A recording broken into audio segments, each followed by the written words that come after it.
Hi everybody, check out the crop duster.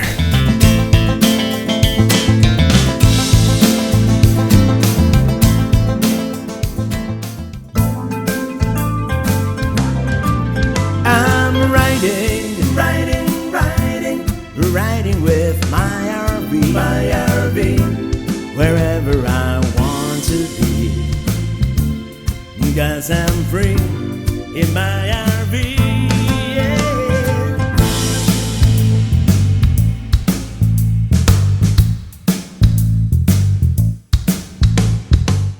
Greetings from West Memphis, Arkansas. We arrive at Tom Sawyer's RV park, and they are going to take us to our site now. Okay, right off the bat, I don't think we are going to be entirely fair to Memphis in this video. We are extremely tired from our almost 2-week-long action-packed road trip, and to be honest, our expectations are kind of high, and our spirits kind of low. That being said, let's do it. Yes, I requested a riverfront site. I have always been fascinated by the Mississippi River and Mark Twain's stories. I can almost imagine seeing Jim and Huck's raft coming downstream any minute now. Shall we fly?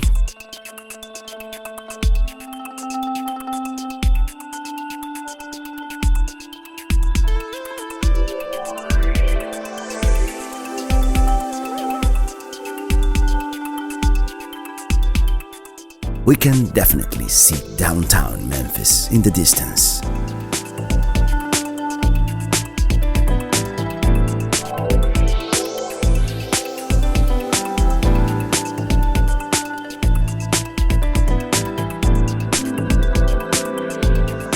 The camera doesn't really capture it well, but there's a swarm of birds flying around the drone constantly. At one point I was even afraid that they would attack it and make it crash, but I still got some beautiful shots of our RV park and the mighty Mississippi.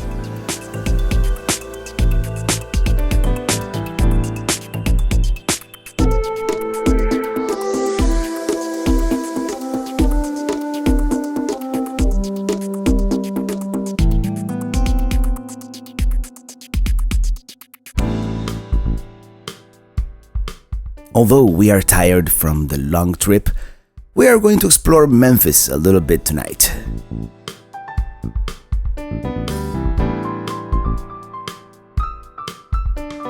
We cross the historic Memphis, Arkansas Bridge, and here to the right we see the Tennessee state sign. Maybe I should take a picture here later. We arrive at downtown, kind of disoriented. We know there's this famous Beale Street here to the left, but not much more. We should have done more research, definitely.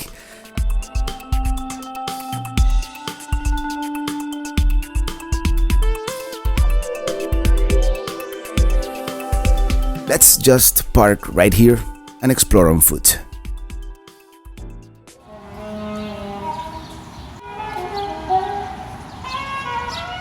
We walk south on Main Street, and then west on Union Avenue towards the river.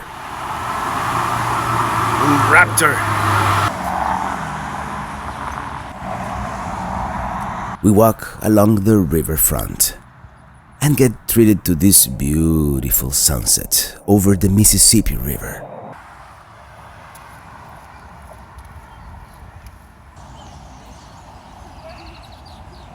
Let's go up Beale Street to see what's going on, and yes, Elvis is still alive in this town, at least in spirit, at least for us tourists. Rock and Soul Museum. We are approaching the Beale Street touristy area. This is one of those places where blues music originated back in the late 1800s. After one Roberts Church purchased the area, developed it, and actually became the first black millionaire from the South. The area continued developing as a musical mecca during the first half of the 20th century, and anybody who was anybody in the world of jazz and blues played here. This right here is a statue of William Christopher W.C. Handy, a composer and musician known as the Father of Blues. Nowadays, the city of Memphis pretty much manages and keeps Beale Street alive as a major tourist attraction here, with many bars and, as you can see, live music, in some way preserving the street's rich musical history. The original idea was to hang out here and party like it was 1949, but we are pretty pooped. And not in the mood, really.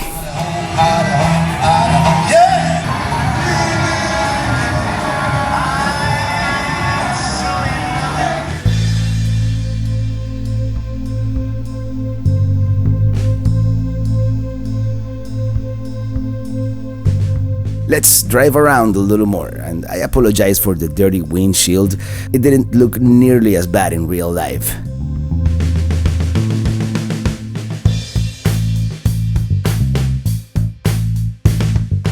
We've heard of this area called Cooper Young in Midtown Memphis, around the intersection of those two streets, which is supposed to be like a happening neighborhood, but it being a little late on a weekday and unbearably hot.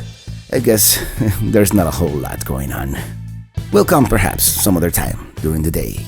Up ahead is the 100-year-old Cooper Young Railroad trestle, which now has a sculpture of homes and businesses of the neighborhood. Okay, let's call it a night. Tomorrow should be action-packed.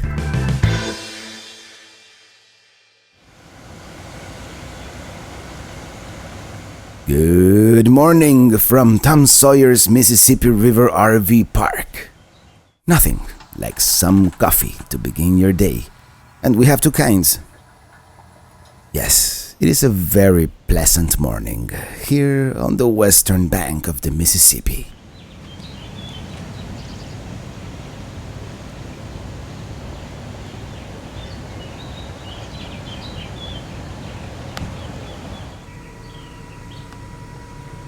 Room with a view.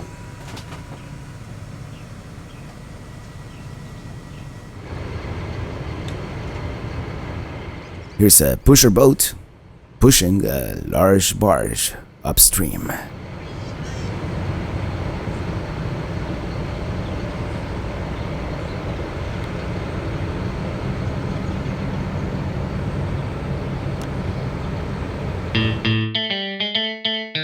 All right, let's go to Memphis.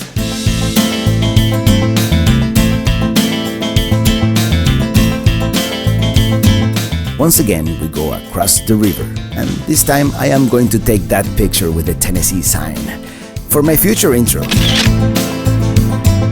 By the way, today we are going to Graceland to visit the king. Ever since I was very young, I always heard about this mythical place where the king of rock and roll used to live. He's alive. They have a very comprehensive tour on an iPad, which is very well implemented actually.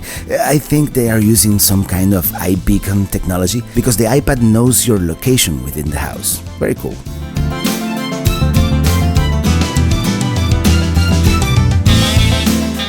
Here's the living room as it would have looked perhaps in the late 50s. Very classy.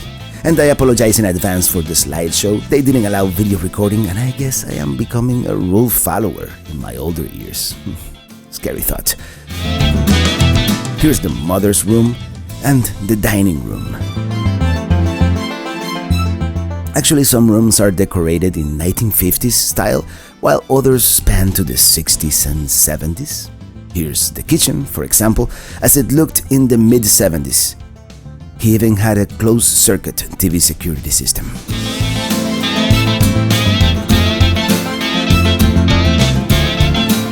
Here's the downstairs living room, also called the TV room, because when Elvis heard that President Lyndon Johnson watched all the three networks at the same time, well, the king had to have it too, right? And here's the billiard room, all draped in this pleated fabric. It looks to me like a nightmare, but that's how Elvis liked it. Next, we step into the jungle room with its green shagged carpet. Elvis liked it particularly because it reminded him of Hawaii. We continue on to the office, where Vernon, Elvis's father, managed the business.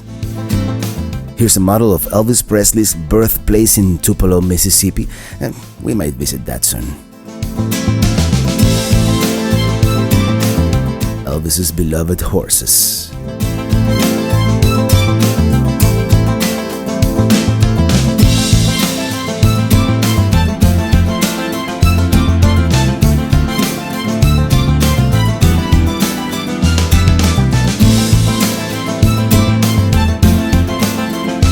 Here we are at the trophy building. There's all kinds of memorabilia here: the wedding dress, the clothes he wore at his comeback 1968 TV special, and suits he wore at different shows.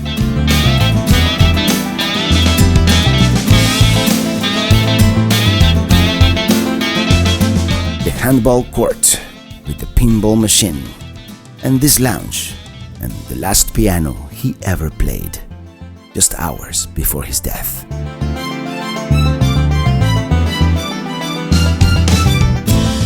Finally, we step into the meditation garden, where Elvis and members of his family are laid to rest.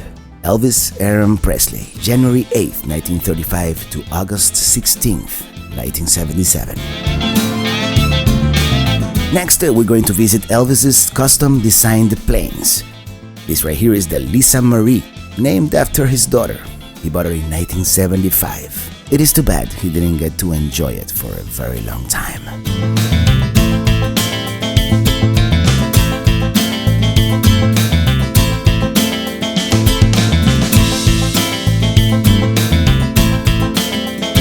In 1975, he also bought this smaller plane, the Hound Dog II.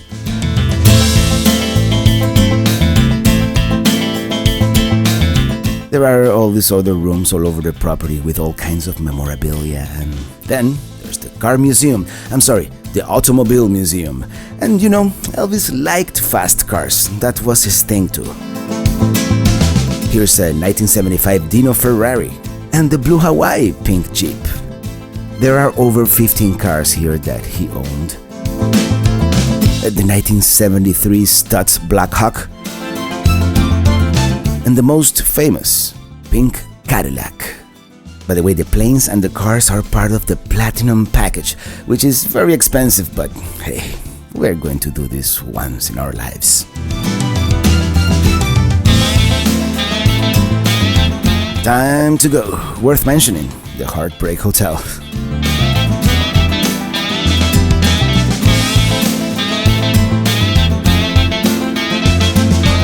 All this Elvis memorabilia has gotten us hungry, so let's go for some Memphis barbecue. And we've heard of this place called Central Barbecue. We are going to go to the one in downtown.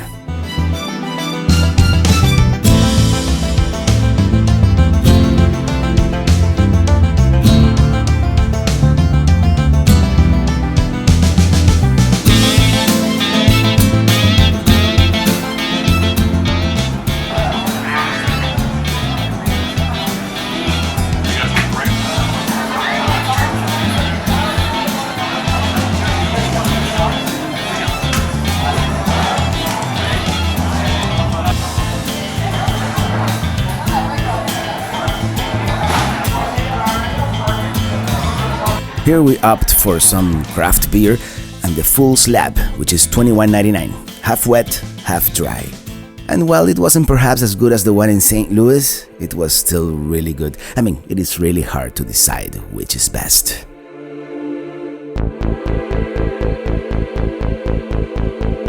You see that shiny object in the distance? Well, that's where we're going next, the Memphis Pyramid. Originally conceived as a basketball arena, nowadays it is a Bass Pro Shops superstore. It is the 10th largest pyramid in the world. The original idea of building a pyramid here came from the name of the city, Memphis, which was also originally the ancient capital of Lower Egypt, hence the pyramid. Inside it is very similar to other Bass Pro Shops, just dialed to 11, really over the top.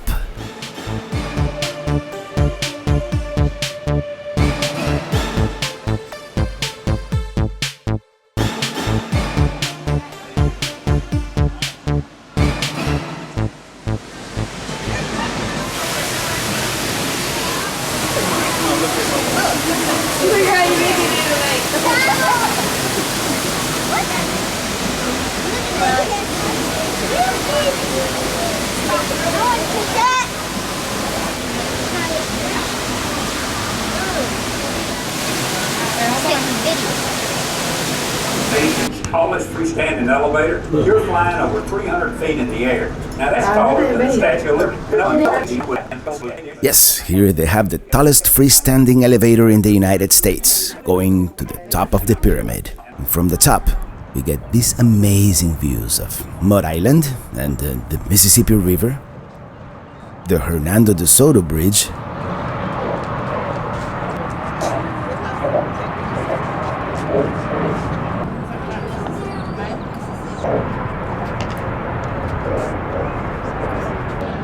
Is it me, or does the traffic seem light for a Wednesday afternoon? Is there no traffic in any of these Midwestern cities? Maybe I should move here. Is that a helicopter chasing a plane? Optical illusion, I'm sure.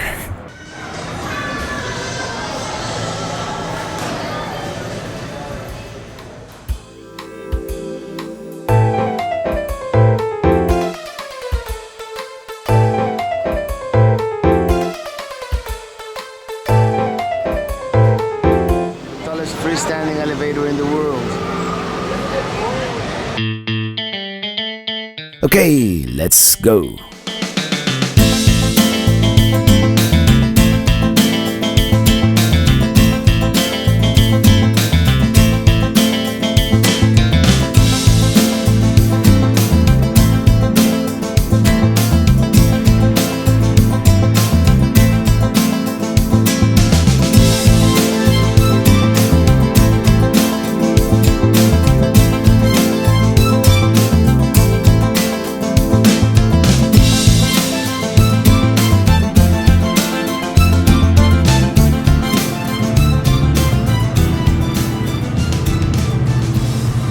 We are back at Tom Sawyer's RV Park. Hi everybody, it's a beautiful day here in Memphis, but I think we're gonna continue south a little earlier than anticipated. Last night the bugs here were epic, and really tomorrow was going to be one of our longest driving days of this trip, and we're gonna cut it short by about 2 hours. So we're gonna try to go southeast towards Tupelo, Mississippi, and maybe tomorrow in the morning we'll be able to see Elvis Presley's Birthplace, although I think we've seen enough Elvis. Anyways, let's hit the road. Alright, let's add the Arkansas sticker to our map and be on our way. You see, I told you at the beginning, this was not a fair overview of Memphis, not by a long shot. We are nearing the end of our road trip. It is very, very hot, and I think we are suffering a little bit from a post-Chicago syndrome. You know, every city is going to feel a little underwhelming after that, but we also spent too much time at Graceland, and that kind of wore us out.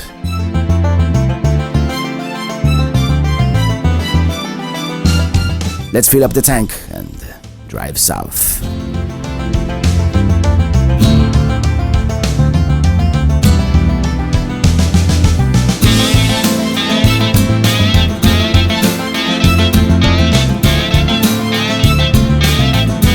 We arrive at the Mississippi state line, and it is almost nighttime, so it is kind of hard to get a good shot with the phone.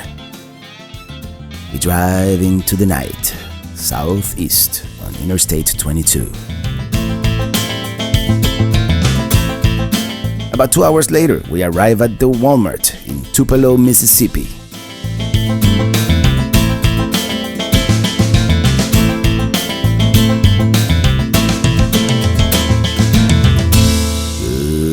Good morning.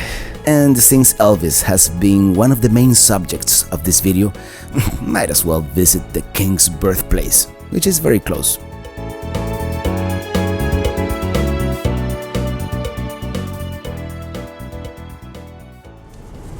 And here we are. It was in a car like this one, a 1939 Plymouth, that the Presley family moved from Tupelo to Memphis on November 6, 1948, and the rest is history. And this is the house that Vernon Presley, Elvis's father, built in 1934 with the help of his father and his brother. Elvis would be born a year later. January 8, 1935. The house has been restored to its original condition, and they do offer tours, but they're not open yet.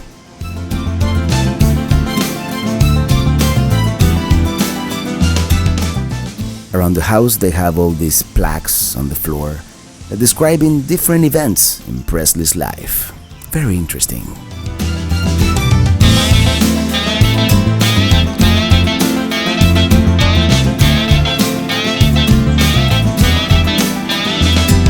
There is also this statue of Elvis at 13.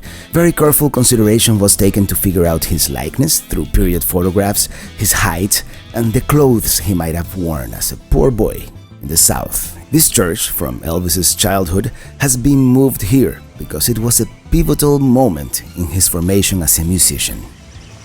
Blending the blues with the country, pop, and gospel. Many of the first songs Elvis recorded for the Sun label in Memphis were covers of earlier blues recordings by African Americans, and he continued to incorporate blues into his records and live performances for the remainder of his career.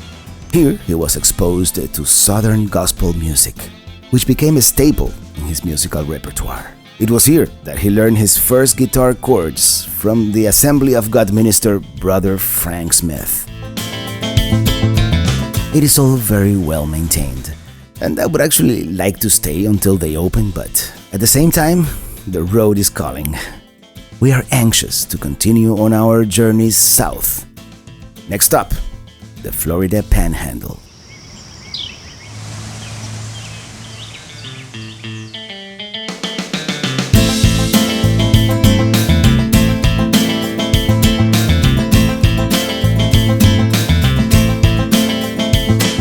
Although I've lived in Florida most of my life, I have never actually been to the Panhandle.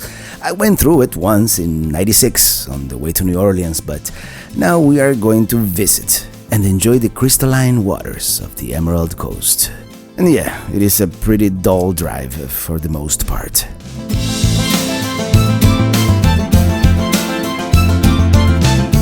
After a while, we start seeing some rolling hills, and soon we make it to Sweet Home, Alabama. Yeah, another state, and it is a nice song, Sweet Home, Alabama. We continue on to the heart of the Deep South. We start seeing more hills as we approach the Cumberland Plateau at the southwestern end of the Appalachians.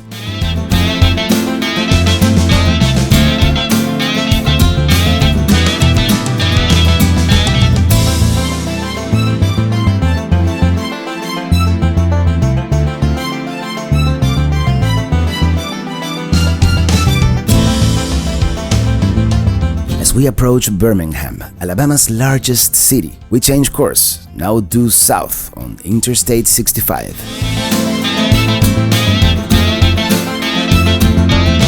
We zoom through downtown Birmingham and continue relentlessly on our journey south.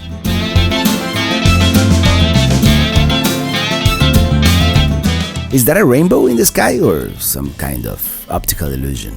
It certainly hasn't rained.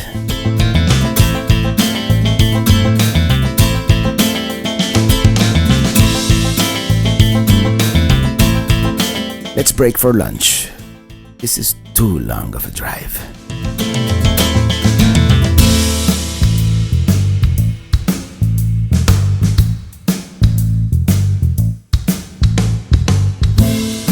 A couple of hours later, we make it to Montgomery, the state's capital, and we are going to get off the interstate here to see a little bit of it.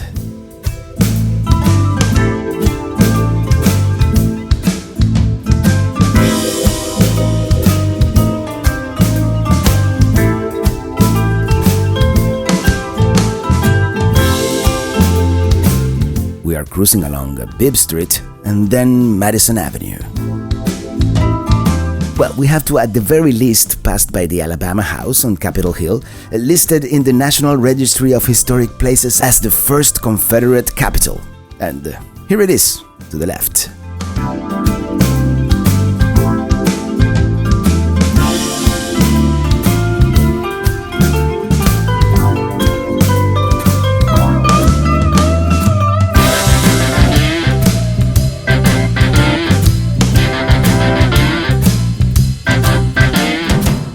Let's continue.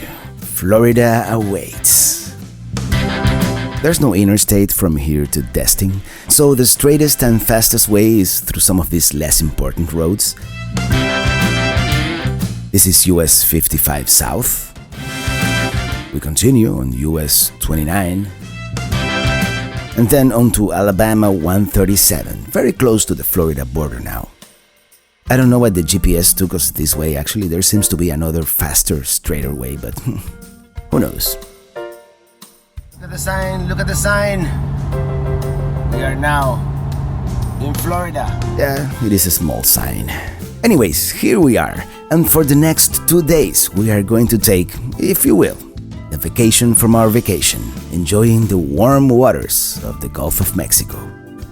Destin, here we come. I'm riding with my RV, wherever I want to be, because I'm free in my RV. Yeah, I'm riding with... We are going to stay in one of the most expensive RV parks in the United States, Camp Gulf. Certainly a luxury I'll probably do only once in my life, maybe twice. And I believe it is a fitting end to our epic road trip. Let's splurge, but I'll show you all that in detail on the next video. Cause I'm free, my RV, riding with my RV. Wherever I want. Well, that's all, folks. Do remember to subscribe if you haven't, and if you liked it, well, give me a thumbs up and share with your friends and comment below. I am also on Facebook, Twitter, Instagram, and even Snapchat, so follow me there too if you will. I am now Traveling Robert in all of the social networks, and you can also visit the blog at travelingrobert.com. Join the mailing list. As always, thank you so much for watching and see you on the road. I'm riding with my RV, wherever I want to be, because I'm free in my RV.